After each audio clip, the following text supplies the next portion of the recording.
Setup and operation of a Batchmaster II. This is a refurbished counter, all new electronics, plumbing. Has a dual view scanner on it. Dual amplitude bowl, high speed bowl feeder. Hopper, stand. This has all been refurbished. Batchmaster II controls. And the power supply.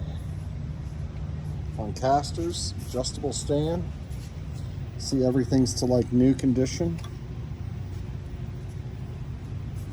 Set it up, you just adjust the bridge to the width of the part. And you push setup for 3 seconds. It feeds 25 clicks through the scanner and into the back. Then you set your count that you want. Go to setup. We'll set it for 5. You put it in run. And go.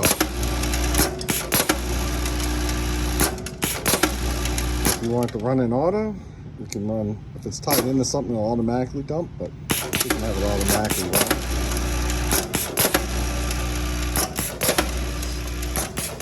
And it's a refurbished Batchmaster II counter.